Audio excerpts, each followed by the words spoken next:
Fight സീനുകൾ അതുപോലെ തന്നെ മറ്റു ആക്ഷൻ സീനുകളൊക്കെ ഭയങ്കര എനർജിയാണ് കാണാനുള്ളത്. ഇപ്പോൾ ട്രെയിലർ കണ്ട സമയത്തൊക്കെ. അപ്പോൾ ഇതിൽ മിഥുനായിട്ട് എന്തെങ്കിലും എക്സ്ട്രാ എഫേർട്സ് എടുത്തിട്ടുണ്ടോ? മമ്മൂക്കയുടെ ഒരു നടൻ എന്നുള്ള നിലയ്ക്ക് മിഥുൻ്റെ മുന്നിലുള്ള വെല്ലുവിളികൾ എന്തൊക്കെയായിരുന്നു? ഞാൻ സത്യം പറഞ്ഞാൽ മമ്മൂട്ടി കമ്പനിയുടെയും മമ്മൂട്ടിയുടെയും വൈശാഖേട്ടൻ്റെയും പുറകിൽ ഒളിച്ചു നിൽക്കുന്ന ഒരാളാണ്. റിയാലിറ്റിയിൽ അതാണ് സത്യം. കാരണം നമ്മൾ എഴുതി കൊടുത്ത് ഇവിടെ ഒരു ആക്ഷൻ സംഭവിക്കുന്നു, അതിൻ്റെ പ്രീയും അതിൻ്റെ പോസ്റ്റും അല്ലേ നമുക്ക് എഴുതാൻ പറ്റുള്ളൂ. അപ്പോൾ ഈ ആക്ഷൻ ഇങ്ങനെ ഒരു സിറ്റുവേഷൻ സംവിധായകന്റെ പ്രതിനിധിയായി വന്നു. അതെ, കുഴപ്പമില്ല, പറയാം. അപ്പോൾ അങ്ങനെ എഴുതി കൊടുക്കുമ്പോൾ സംവിധായകൻ കൂടെയാണ്. അതെ. അപ്പോൾ ഇത് നമ്മൾ എഴുതി കൊടുക്കുന്നു, നമുക്ക് അതിൻ്റെ അടുത്ത് പറയുന്നു, വൈശാഖൻ സ്ക്രിപ്റ്റ് ലോക്ക് ചെയ്തതിന് ശേഷം ഈ ആക്ഷൻ സീക്വൻസ് അദ്ദേഹമാണ് ഡിസൈൻ ചെയ്യുന്നത്.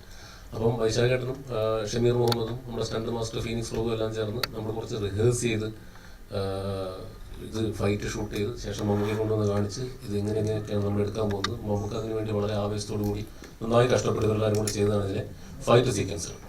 അപ്പോൾ അതിൽ ഫൈറ്റ് നമ്മൾ നേരത്തെ ഷൂട്ട് ചെയ്തിട്ടുണ്ട്, ഞാനില്ലാതെ. നമ്മുടെ ബാക്കിയുള്ളെല്ലാം ഡമ്മി ആക്ടേഴ്സിനെ വെച്ച് ഷൂട്ട് ചെയ്തിട്ടാണ് ആ സീനുകളാണ്. ഷൂട്ട് ചെയ്യുമ്പോൾ നമുക്കറിയാം ഇനി അടുത്ത് വരാൻ പോകുന്നത് എന്താണ്, നമുക്ക് അടുത്ത ഷോട്ട് എന്താണെന്ന് നമുക്കറിയാം. അപ്പോൾ ഒരുപാട് എക്സസൈസോ പ്രാക്ടീസോ ഒക്കെ അധികം വേണ്ടി വന്നില്ല. ഇങ്ങനെ കിടക്കിടാന്ന് എടുക്കും. പക്ഷേ 1-2 പ്രാവശ്യം എടുത്ത ഫൈറ്റൊന്നും അത്ര ശരിയാവില്ല. നന്നായി കഷ്ടപ്പെട്ടിട്ടുണ്ട്. അതാണ് നിങ്ങൾ കാണുന്നത്. ആക്ഷൻ സീക്വൻസിൽ എനർജിയൊക്കെ നമ്മളിപ്പോൾ ഡിസൈൻ ചെയ്ത് കൊണ്ടുവന്ന ഇദ്ദേഹം അത് വളരെ കഷ്ടപ്പെട്ട് എല്ലാവരും ചേർന്ന് ചെയ്തതാണ്. അപ്പം പ്ലാനിങ് ഉണ്ടായിരുന്നു അതിൻ്റെ പുറകെ.